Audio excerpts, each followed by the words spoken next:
All right, on Monday, the fifth phase of our long election will take place. 49 seats across 6 states and 2 union territories. There will be polling in Uttar Pradesh, Maharashtra, West Bengal, Bihar, Odisha, Jharkhand, and the union territories of Jammu and Kashmir and Ladakh. So the campaigning has ended for this particular phase, and India will vote on the 20th of May. That's the big discussion on the show today.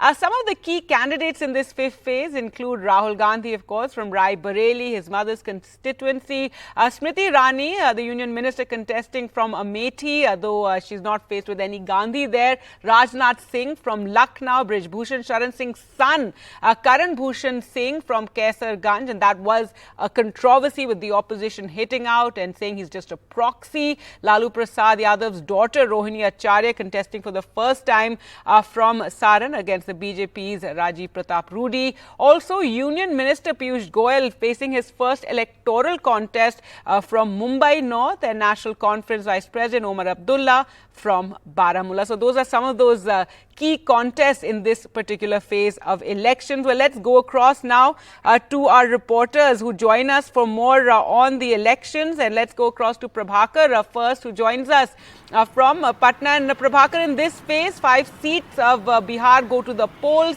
And now that, we've done, a reasonable number of seats, do you have a better sense on the ground of who has the edge, and do Modi and Nitish remain a winning combination? See, that only the final day result I know will it's a show, bit of a but tricky what I can question, tell you yes. is that the BJP has... The BJP, the NDA has to defend the numbers here, because all the 5 seats which are going to poll today on the Monday, they were held by NDA in 2019. It were all held by NDA. So BJP has to defend the numbers here. Now we are talking about high-profile seats here. We're talking about Saran, where Rajiv Pratap Rudy is contesting against Rohini Acharya, daughter of Lalu Prasad Yadav. And remember, Lalu family has put their entire might behind Rohini Acharya, and they are leaving no stone unturned to ensure that she sails through. So that will be a very, very interesting battle to watch for. Also, not to forget Hajipur, where Chirag Paswan, the LJP chief, is contesting. Remember, Chirag is contesting on the 5 seats out of 40 in Bihar, but he himself is a candidate from Hajipur, and he had a double battle out here. First, he had to take that seat from Pasupati Paras, his uncle, who was the sitting candidate there, sitting MP there, and that seat was represented by Ramvilas Paswan for around 40 years. So Chirag Paswan here is in Hajipur, taking the legacy of his father, taking that particular seat into his fold. He will be representing there if he at all wins from there. Then you have other seats like Muzaffarpur. You have seats like Sitamarhi, where Devesh Thakur, a very senior JD leader, he is there. And then you have Madhubani, where Fatmi, the former union minister, he is contesting. But the 2 seats which particularly will be of everyone's interest would be Saran, where Rohini Acharya will be contesting, and also Hajipur, where Chirag Paswan will be making his debut on the political, taking on the political legacy of his father from Hajipur. Yeah. All right, we're also joined now by Tanishq and Uttar Pradesh. The focus now really on Uttar Pradesh. Half the seats still left there, Tanishq, and the key battle, if we talk about in this particular phase, Rai Bareli and Amethi. Amethi, of course, losing steam, given that none of the Gandhis are contesting from there. But you've been in Rai Bareli. This is really the last bastion of the Congress party there. So for the Congress, it's really a matter of protecting what has been, a long-time constituency with the Gandhi family. Well, of course, the battle is going to be very interesting. Most of the hot seats in Uttar Pradesh are going in the phase 5th. It is Lucknow, Amethi, Rai Bareli, and Faizabad, that is Ayodhya. So Lucknow, of course, it is Rajnath Singh versus Ravidas Malhotra of the Samajwadi Party. But in Amethi and Rai Bareli, it has become a prestige battle between the BJP and the Congress. Congress is leaving no stone unturned with Priyanka Gandhi. Priyanka Gandhi had been on the ground campaigning in Amethi and in Rai Bareli. In Rai Bareli, of course, for her brother Rahul Gandhi, and in Amethi. In fact, today also she held a roadshow in support of KL Sharma, the Congress candidate, the first non-Congress candidate in the last 25 years from Amethi. So it is, of course, a prestige battle for the Congress, and as well as now it has become a prestige battle for the BJP as well, because, big guns were campaigning in Rai Bareli, including Home Minister Amit Shah, who held a roadshow today, said yesterday that if we win if we win Raebareli and Amethi, it will automatically be considered 400 par. So the 400 par nara in Raebareli and Amethi. So the BJP has also made it into a prestige battle that they want to win Amethi and Raebareli. Somehow they want to repeat their win in Amethi and want to reclaim, or I'm sorry, want to win Raebareli as well. But for the Congress, of course, Raebareli was the only seat that they managed to win in 2019 from Uttar Pradesh. So very interesting to see over there. But apart from Raebareli and Amethi, the political focus will also be on Lucknow, the capital of Uttar Pradesh, Rajnath Singh's constituency, which has been a BJP turf for the longest time. It has been a BJP turf for the longest time. But of course, against him is Ravidas Mehrotra of the Samajwadi Party, a tall senior leader in the Samajwadi Party.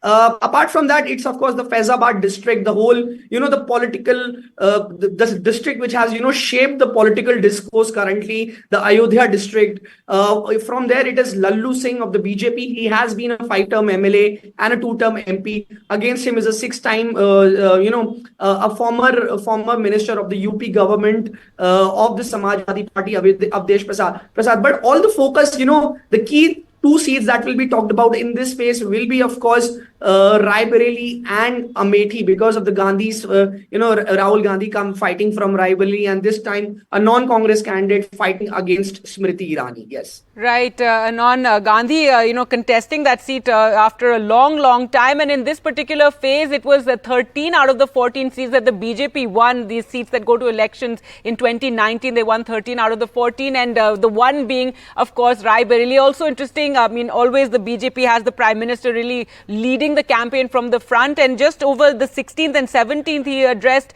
7 rallies in Uttar Pradesh. And let's go across to Radhika now to focus on Maharashtra. And Radhika, that has also been a talking point in Maharashtra, the number of rallies and road shows that the Prime Minister has done in Maharashtra this time around, given, the situation with, parties having split, families having split. And this particular phase is also very interesting to see all the seats in Mumbai going for election. So, focus on these urban issues. Certainly, as far as Maharashtra is concerned, this is the final phase for the state in elections, the 5th phase, of course, which is the final phase in Maharashtra, and which is when Mumbai is going to vote. 6 seats within Mumbai are going to vote, and also several other seats within Mumbai metropolitan region, and many other important seats such as Nasik as well going to vote. As far as Mumbai seats are concerned, yes, these are some high-profile seats. Piyush Goyal contesting from Mumbai North. This is his electoral debut of sorts. Of course, from Mumbai North Central, you have Ujjwal Nikam versus Varsha Gaikwad. Ujjwal Nikam, the celebrated lawyer, contesting. Of course, there were controversies surrounding his candidature, where Congress leaders hitting out at his candidature and over his work as lawyer during Kasab's trial as well. That sort of sparked a lot of debates and controversies in the state of Maharashtra. Besides that, some heated contests in Kalyan as well, where Chief Minister Eknath Shinde's son Shrikant Shinde will be contesting. So this is a litmus test of sorts as far as these 13 seats are concerned, because in maximum seats, there is going to be Sena versus Sena, including in 3 seats. And also, apart from the 3 seats in Mumbai, there are multiple other seats where Sena versus Sena is going to play out. So in a way, this will determine who rules the hearts and minds of people within Mumbai and Mumbai metropolitan region. Is it Thackeray or Shinde? This will also, in a way, determine BMC elections as well, which was under Thackeray hold for almost 2 decades, because BMC elections had not happened, had been delayed. Of course, as you said, there have been splits within NCP and Sena, which has led to all sorts of political churn, which is why we did see a lot of these campaigns and roadshows by Prime Minister Modi, Amit Shah, and several other political bigwigs within Mahayuti as well as the MVA. So it is going to be interesting, fascinating contest, as Maharashtra polls are going to end with a maximum city going to polls, all the important seats going to polls. Sena versus Sena. There's BJP versus Congress also playing out in 2 important Mumbai seats as well. So yes, all the bigwigs, political bigwigs, industrial bigwigs, Bollywood bigwigs will be voting on Monday, and it's going to be fascinating Right. In simply fact, because Radhika, of the one of the political talking turn points. and going to be an identity and prestige battle for both Sena and BJP. Absolutely. And, given this confusion, I think that's why it's so much focus by the Prime Minister on Maharashtra. 48 seats in Maharashtra after Uttar Pradesh. It is the state with the maximum number of seats. But also in Mumbai, have there been many campaigns to get voters out? Because this sort of apathy among, the urban voters is something that we always talk about. In Mumbai especially, it's, all these years, it's always been a talking point to get the people out to the polling booths. That's sort of a tricky situation here. Mumbai going to polls on Monday, and when I speak to a lot of people, they were planning their long weekend, which is unfortunate, but that is something that we will be seeing this time as well. So yes, we'll have to see whether turnout will be better than last time. A lot of these restaurants and eating places giving out discounts to voters, giving out discounts to those who will visit them with ink fingers. A lot of these facilities being provided to ensure that people go out to vote. We did see Shah Rukh Khan, Salman Khan putting out on Twitter asking people to vote, but really it remains to be seen on Monday whether there will be that kind of turnout. Urban apathy is, of course, something that we've been seeing in many cities, including in Mumbai. Not the turnout wasn't as much the last time either. This time also, we may not perhaps there would be better turnout, not entirely certain, because all kinds of campaigning being done, all kinds of facilities being rolled out to citizens to come out and vote in large numbers. But we'll have to wait till Monday to see how the turnout will be. Right. Thanks so much, Radhika, for that. And let's turn our focus now to Saurabh. It's the fifth phase now, Saurabh, of elections. And, we say this every time that Bengal is voting in every phase. But tell us about this particular phase, 7 seats in West Bengal, which also includes Howrah and Hooghly. So some key contests there.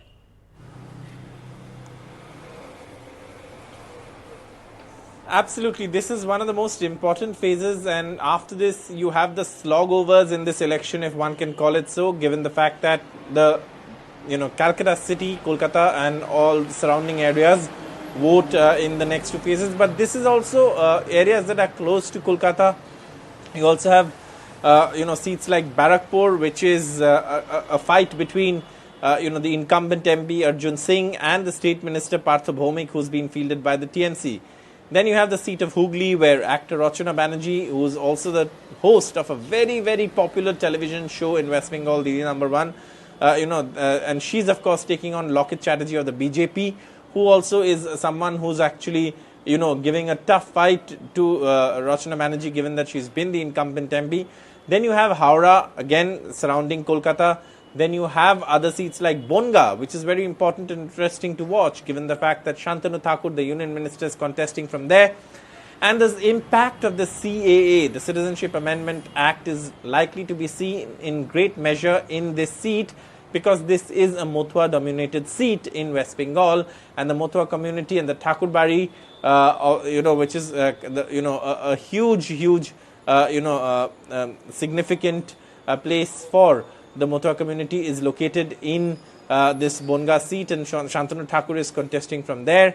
Also, you have other seats going to polls as well. Arambagh also going to polls, but these are all seats that are not very far from Kolkata, and interesting contests. And after this, like I said, the slogovers of this long drawn out election for West Bengal really come in. Well, yes, it's going to take a long. You still have the rest of the elections to go, Saurabh. Even though other colleagues like Radhika, it's going to be all over on Monday. But Nazir, let's go across to you now, and 2 seats, one in Ladakh, one in Jammu and Kashmir, and you have Omar Abdullah contesting in this particular phase. Yeah, exactly, and his fate will be decided by the voters on Monday. And it is a very, very interesting and a keenly watched contest in the valley. Initially, it was seen as a contest between Umar Abdullah and Sajjad Lone of People's Conference, who has formed a rainbow alliance. The different parties, different individuals take on Umar Abdullah. But the entry of jailed leader Engineer Rashid, who has his own party called the Awami Ittihad Party, who is in Tihar jail for last 5 years on terror funding charges booked by NIA. So he is actually posing a major challenge to both Sajjad Lone and Umar Abdullah. He is electrifying, has electrified this campaigning. Large number of people have spontaneously, joined his campaigning, and he is seen as a very important player in these elections. It is now clearly a triangular contest, and Engineer Rashid is creating waves. Sajjad Lone has also his own, constituency, formidable, constituency. So is National Conference, who has cadre structure across Jammu and Kashmir, particularly in the North Kashmir, where this election is taking place. And this election has also revived the politics in the valley, which was in a state of comatose or suspended animation for last 5 years, post abrogation of 370, and the politics is still struggling to find its moorings. And now this election has shown what people can talk, politics can talk. For example, Umar Abdullah talking about how his party has actually ensured land reforms in 1950, and whatever people have today is because of those land reforms, which happened only because of 370, and now it is an existential threat for the people of Jammu and Kashmir after revocation of those protections. Sajjad Lone talking about this dignity and development. He is being accused of a BJP proxy, which he strongly denies. At the same time, Engineer Rashid, who is in the jail, his two young sons campaigning for him and saying, look, jail ka badla vote se, and they're saying their innocent father has been kept in jail and no political party could talk about him. So they are trying to strike an emotional chord with the people, and there has been a lot of resonance on the ground. We have to see how much he is going to change the mood of election, but it appears to be now very, very interesting election. And same is the situation in Ladakh, where only seat, which is Ladakh and Leh and Kargil districts, it is essentially now a contest between Leh and Kargil districts, because in Leh you have two candidates. One is Congress candidate, second is the BJP candidate. BJP had a formidable base in the Leh district, but after it was made union territory, people started demanding a statehood and the sixth schedule, which BJP refused to do. So that became a rallying point, and now the BJP is actually facing the challenge of statehood and sixth schedule. And the Congress in its manifesto has promised sixth schedule, though it has remained silent on the statehood. On the other side, there's a Hanifa Jan from Kargil, which is the only candidate and a joint candidate of all the religious, social, and cultural groups from Kargil. He will, he is contested from there. Essentially, Kargil and Leh have been voting differently. So if there's one candidate in Leh or two in Kargil, then Leh candidate has the advantage. This time there is one candidate in Leh and one candidate in Kargil and two in Leh. So clearly he has the advantage. Let's see what happens with vote. And both these constituencies have been very high voter turnout areas, both Baramulla constituency and Ladakh constituency. Right, and we've, also it's been interesting because of the protest that we saw. So let's see how that translates in terms of people voting. But thank you all for joining us on the program ahead of that fifth phase of elections. And, Saurabh was saying after that we'll go into the slog overs, but it really feels like we're already in the slog overs. Now, a reminder of NDTV's exclusive interview with Prime Minister Modi by our editor-in-chief Sanjay Pugalia. Here's a sneak peek. The entire interview you can watch tomorrow at 8 p.m. World's largest democracy and most historic election of India. What will be the future?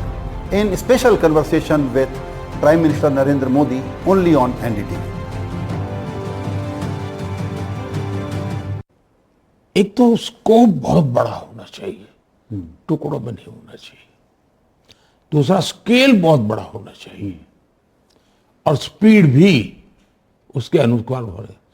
यानी scope, scale and speed, उसके साथ skill होनी चाहिए. ये चारों चीजें अगर हम मिला लेते हैं, मैं समझता हूं कि हम बहुत कुछ अचीव कर लेते हैं. इतना बड़ा देश आप जिसको देने जा रहे हो उसको जानते हो क्या? उसका नाम पता है क्या? उसका अनुभव का पता है? उसकी क्षमता का पता है क्या? तो ये देश की जनता देखती है. कोई पार्टी अपने नाम बताएं या न बताएं, वो तोड़ती है. और हमारा पल्ला बहुत भारी है और उसमें मुझे कुछ कहने की जरूरत नहीं. हमारा पल्ला भारी है, हर कोई कहेगा.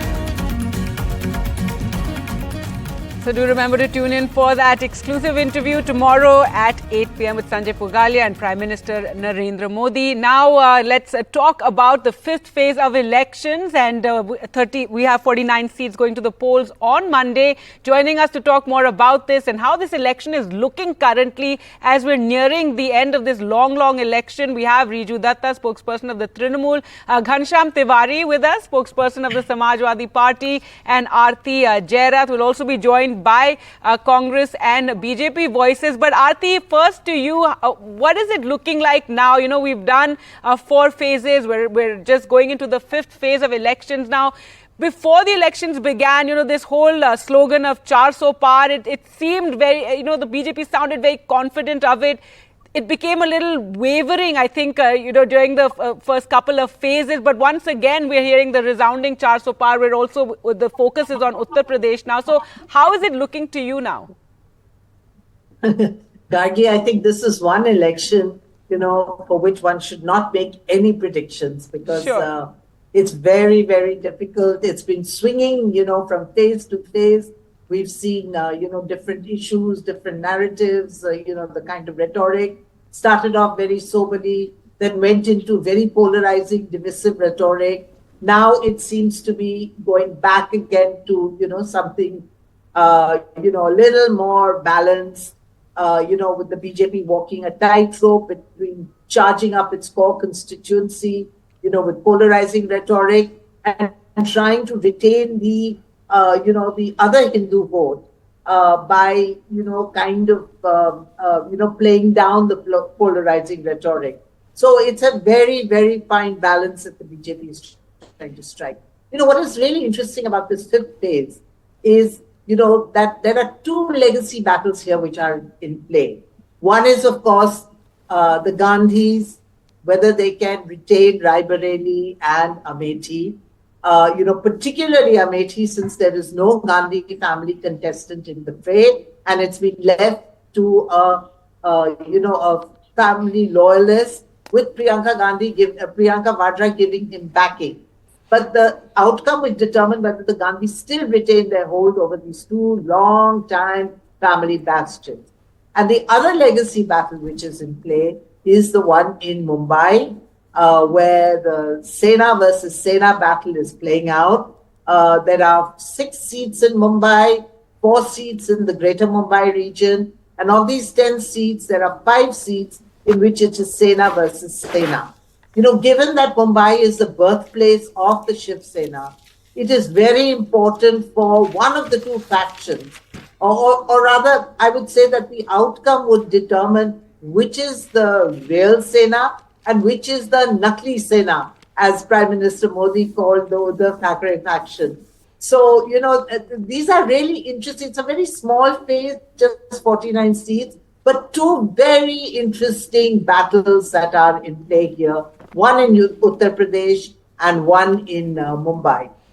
All right, absolutely. And I think Maharashtra has been very, very tricky for all the pundits, and you know, we've spoken so much about it, about how this is the first election after the splitting up of parties, splitting up of families, and that is something to watch out for. But Ghanshyam Tiwari, Aarti Jairath saying that, you know, now the BJP has struck a bit of a balance in terms of the sort of strident statements that we were seeing earlier. We even had the Prime Minister coming out and saying that he doesn't do any Hindu-Muslim.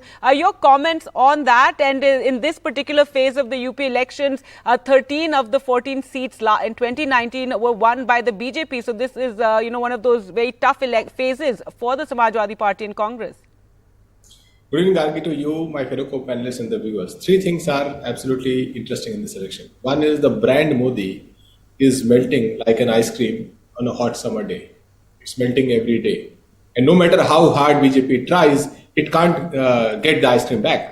The fact is that even in your interview excerpt that you played out with Sanjay, Prime Minister speaks about scale बहुत बड़ा होना चाहिए, scope बहुत बड़ा होना चाहिए, और उसके साथ skill होना चाहिए. In this election, the Prime Minister ने किस scale पे, बहुत बड़े scope पे क्या skill दिखाया है? There's only one thing: lies, propaganda and hate speech. बहुत बड़े scale पर lies Prime Minister ने बोली हैं, बहुत बड़े scale पे, बहुत बड़े scope पर propaganda किया है, और बहुत बड़े बड़े स्किल के साथ हेट स्पीच किया है. In Uttar Pradesh, people are voting against this government because of these things. The strength of BJP in 2019, 2014 was brand Modi. Today, an average person who travels to Uttar Pradesh speaks to any commoner, they will say Prime Minister is a liar. He indulges in hate speech. He has not solved the problem of employment. He has not solved the problem of price rise. And in multiple interviews, either he is crying. Why should a Prime Minister cry if he is winning an election? So either he is crying, or he is lying, or he is saying things like, oh, it is a very good thing that the rich in India are becoming richer, which is what he's told a channel when asked about income inequality in India. So the agenda set by India Alliance, which is first job is guaranteed to the youth, that every poor woman will get 1 lakh rupees, that caste census will be done, that farmers will be given MSP, and under food security people will get 10 kgs of rice. That is what people want. People want simple, plain, trustworthy talk that the Prime Minister cannot offer. This 10 kgs of rice is something that came up later, isn't it? Yes, it came up because of the it wasn't in your manifesto, and it again, this is the BJP pointed out that this is a sign of desperation that, you know, suddenly you have Mr. Kharge talking about this 10 kilos of rice. It is a fair criticism if anyone wants to make, but we have our ears to the ground.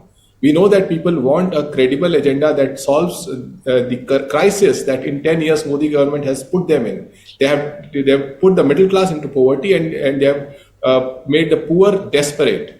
And this is the crisis that the new government, which is the India Alliance government, will battle out for India on 4th June, when the Prime Minister is given a proper retirement that starts from Varanasi. Well, today the Prime Minister also in his first address in Delhi spoke about how the 140 crore people of India are his heirs, and once again pointing towards this dynastic politics, and that is something in UP that, you know, both the Congress and Samajwadi Party are targeted for.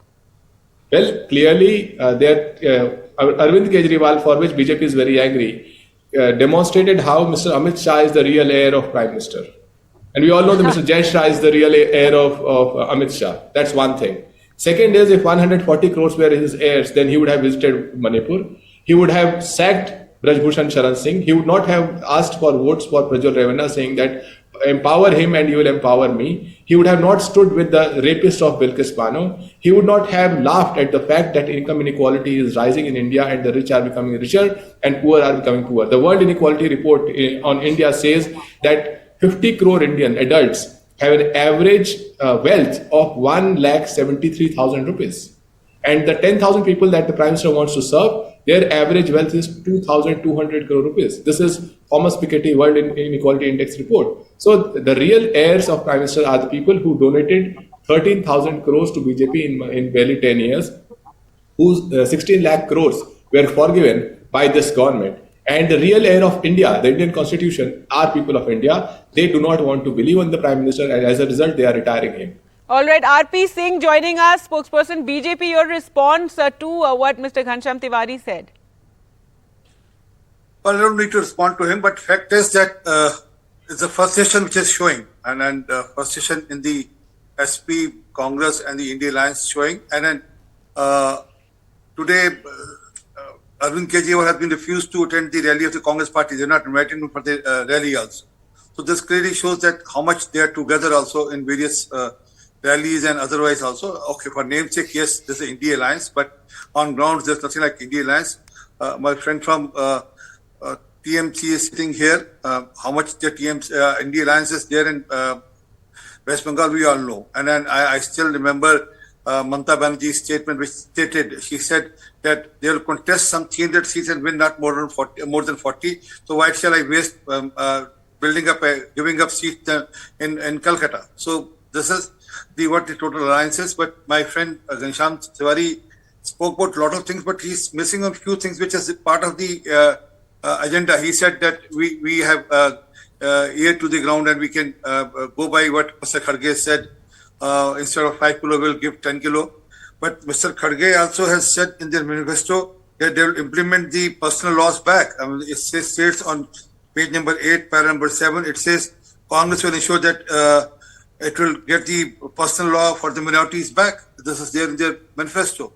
So he's missing on this point, and it probably suits them because it is their vote bank also, and that they think that they can consolidate that vote bank by allowing triple talaq back, by getting triple talaq back, or allowing Shariat in the country. But they are not talking about that. If you're talking about Mr. Kharge's commitment for 5 to 10 kg. But yes, they made a lot of commitment in Karnataka and a lot of commitment in Himachal also. And Himachal's commitment are still to be fulfilled. Even Aam Aadmi Party, that India, one of the alliance whom they are contesting against in Punjab, has made a lot of commitments. And today, their leaders in Punjab, the Congress Party leaders in Punjab, are showing them the mirror about the commitments which they have made. So people go by also that people who make commitment and people who fulfill their commitments. If Prime Minister well, we Modi don't has have committed anyone for- from the Congress here. Sadly, the spokesperson didn't join us. But I want to, Mr. Kharge. Can I have another 5 seconds? Can I have another 5 sure. seconds? Yes. So commitments were ensuring that health guarantee is given, and then today more than 54 crore people are covered under the health Ayushman card. Commitment was giving ensuring that there is a toilet in every home, and then that has been fulfilled. Commitment was ensuring that there is a tap water at the homes. More than 14.5 crore people have been given tap water through at their doorstep. Commitment was to give roof on their head. More than 4 crore people have been given roof on their head, and also there's another commitment of 3 crore people to be given roof on their head. So commitments are made, and people only believe on those commitments which party which has fulfilled or has a track record of fulfilling the commitments, not only making commitments. And then they tried all this, what they are saying in recent Madhya Pradesh, Chhattisgarh, Rajasthan election, and they failed miserably by racking up this sort of agenda. But this time they have changed the agenda from all this to the agenda of dividing the country. As I mentioned about the personal law also, there's another clause in their manifesto on page number 24, para number 5, which states that they will appoint people from minorities, and for them minorities only Muslims, in judiciary also, in High Court and Supreme Court. So there are a lot of such things. They speak against majoritism. I mean, they have all the right to speak against majoritism in the country. But all right, let me get Ghanshyam Tiwari to quickly respond to that. And, we did say at the start about how the Prime Minister has said that, he doesn't do Hindu-Muslim. But yes, Ghanshyam Tiwari, your response? Well, very quickly, not eating to reduce time, I want to say 2 things. One is that the defeat of BJP is visible in the fact that the BJP spokesperson, a senior spokesperson, is sitting here with a Congress manifesto. This is what the agenda of this election has become. The agenda of this election has become what the opposition has promised to offer to the people, not what BJP or what Mr. Modi. Mr. Modi went from Mangal Sutra to meat, mutton, machli, and so many other things. And I must commend Mr. R.P. Singh for the BJP necklace he has on his chest. I think this necklace is something that people will remember as they lose this election. Well, we have seen the pivots in this election with, certain issues suddenly, becoming the main focus. But I have to read you, Datta, they're waiting very patiently. Your response firstly to this point of how Mamata Banerjee suddenly changed the whole contour of the India bloc by saying that, Trinamool Congress will support a government from outside. So that suddenly in the middle of elections for her to announce something like that. No, she re-clarified again and she categorically said that she is part of the India alliance because the name India was given by Mamata Banerjee. And today, Mallikarjun Kharge ji very categorically he said that Mamata Banerjee is an integral part of India alliance, and Adhir Ranjan Chaudhary, who is always his own leader. Yes. But this sort of, this ugliness, or the way that we've seen in West Bengal, it really creates doubts among people, especially those who are talking about if not Modi, who then, if they think about this particular India bloc and the kind of fight that we're seeing, yes, between AAP and Congress or Trinamool Congress and Congress. No, Gargia, let me be very honest to you. Like you said, if not Modi, who? The people of this country are saying anybody but Modi. Koi bhi chalega, Modi nahi chalega. We'll find out on the 4th. No, and I'm telling you, the fight is not between BJP, Narendra Modi and the opposition. The fight is between BJP, Narendra Modi and the people of this country. It is to save the democracy and the constitution of this country. And I'm telling you, people are saying on road, on the ground, that there was a charlatan who dresses nicely, speaks nicely, who has conned this country for the last 10 years. And we have had enough of that. I come from Bengal. The first 4 phases is where last time in 2019, BJP won most number of seats, which is the upper north part of Bengal. Today, I am telling you, we have already won 14 seats in those bastions of so-called BJP. And in the coming four phases that are left, 3 phases, we are going into cruise control because that is our bastion. We have time and time again, election after election in Bengal Valley, you know better, that whether it is Lok Sabha, whether it is Vidhan Sabha, we have defeated Mr. Modi, Mr. Shah and BJP. Time and time again, Mamata Banerjee has proved it. And now this time round, we are going to cross 30 seats and BJP from 18 will go below 10. That is the situation in Bengal. And after Khargeji's statement today, all Congress voters of Bengal will vote for Trinamool Congress and not for Congress or CPM in Bengal because they are working for the BJP in West Bengal. And that is why India Alliance in Bengal is Trinamool Congress. And our main motto of defeating BJP, we will do it and we will do it in a very good way. All right. Again, I don't have a Congress spokesperson here, but Aarti Jairat, what do you have to say about this sort of, this confusion or this back and forth sometimes that we see between the various allies of the India bloc, and that is something that plays on people's minds when they think of an alternative government? So the point is, Gargi, is this a presidential form, presidential style campaign, or is this becoming more and more state oriented? I think the BJP would have liked it to be a presidential style, sort of election with Modi versus somebody. But the somebody never materialized. And as you see, the PM is having to tailor his campaign according to the state in which he's campaigning. So in Bengal, he has to take on Mamata Banerjee. When he comes to Delhi, he has to take on Aam Aadmi Party. When he goes to Tamil Nadu, he has to take on the DMK. So, it is, instead of that being one overarching national theme to the campaign, it is becoming kind of more and more localized in states. And in some places, like in UP, it's not even just the state, it is the region. It is, West UP, it is Central UP, and now we're going into East UP. And, all three parts of UP are so different from each other. So that's why these elections are becoming so difficult to predict, because unlike 2014, because there's no overarching sort of overarching theme. Yes, there's no overarching theme. Overarching theme. And it's going into, issues like agrarian crisis in particular area, water problems in another area. But Aarti Jairat, I also wanted to ask, and I'm going to ask the other panelists also, this issue of the voter turnout and then this recalibrated number that comes out a few days later from the Election Commission. What are your comments on that? Because these last 4 phases, that has been something that has become a bit of a talking point. It's even gone to the Supreme Court.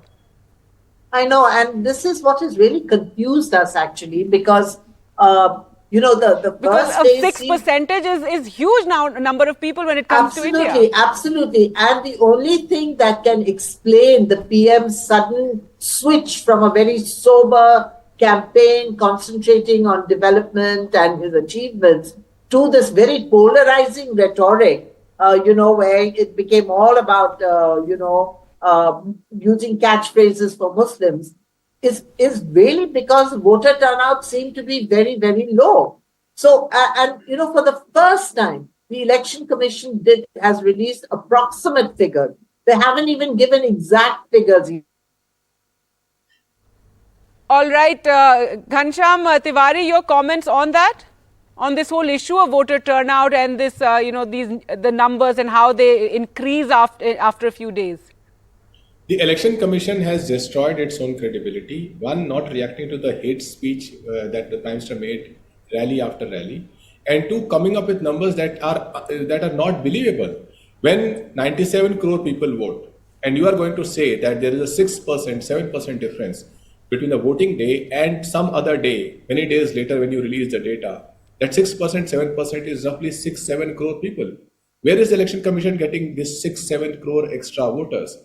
The Election Commission of India, in the eyes of voter, in the eyes of political parties, especially non-BJP parties, currently is not trustworthy. And that is the reason time and again we have to go to the Supreme Court, and different people, respected organizations such as Association for Democratic Reforms, has to go to the Supreme Court and request the Supreme Court to tell the Election Commission to release both the things, absolute number of people who voted the total number of electorate and the percentage right away. This is a day and age of real-time information. That's if right. Election Commission is sitting with a radio, then there is that radio belongs to BJP, and we must call out as citizens. All right, Riju Datta, quickly your comments on this. Is this something of a concern for the Trinamool Congress also? Absolutely. The election commission have become handmaidens of the BJP. They are puppets.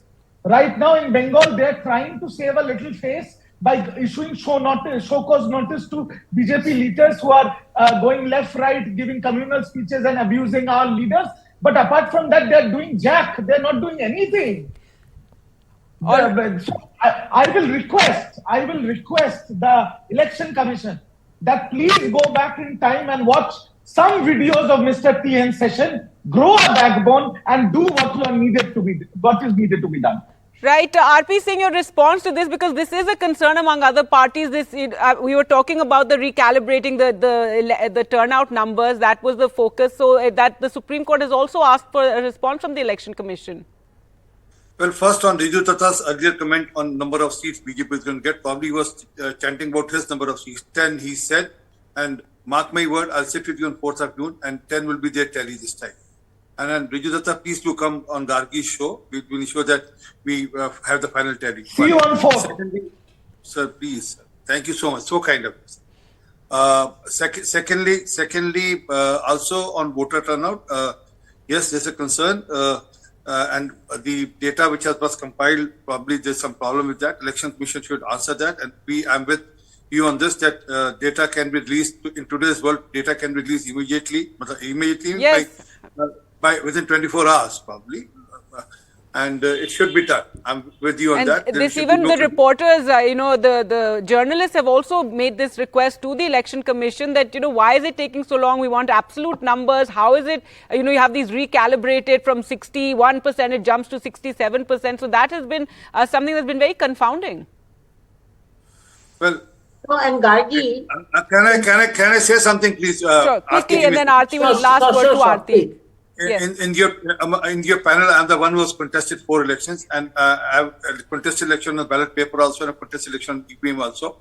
So it takes time. It takes time for computation. But yes, there can be percentage increase. But yes, I accept that it should be out within hours. Hours mean within 24 hours or some period which. Yes, because there should be no sort of doubts, there shouldn't be any confusion in people's mind. Final word, Aarti Jairat, I'm completely out of time. Final word, Aarti. Yeah, so Gargi, the convention in all elections has been that within 24 hours you have the final figures. Both of the exact number of voters, the total electorate and the turnout. This time it has taken 12 days to compute the first phase. And, this we want one nation, one election. Right? It's not even counting ballot papers, And the Election Commission has said it's approximate. They still haven't said that it's exact. Right, and journalists have also been asking. It does raise doubts and suspicions and questions. And the journalist body also asked that the Election Commission should do a press conference after each phase. So, any doubts, any issues that one has, one can clarify. Which they used to, by the way. Exactly, yes. Gargi, which they used to. This has been a tradition to hold a press conference after every phase. This is the first time that we're not seeing the Election Commission do that. Aarti, you are wrong here. It was never a tradition to hold a press conference after every phase. But it would be nice to have that for this clarity, for the sake of transparency. I accept. All right, I'm completely out of time. I'm very sorry. We're going to have to leave it there. Thank you so much all for joining us on the program. Yes, looking forward now to that 5th phase of elections on Monday. The slog overs now in this long election in this hot summer. But before we go into a break, do remember an exclusive interview with Prime Minister Modi. You can watch that tomorrow night at 8 p.m. with Editor-in-Chief Sanjay Pugalia. Here's a sneak peek. World's largest democracy and most historic election of India. What will be the future? In special conversation with Prime Minister Narendra Modi only on NDTV.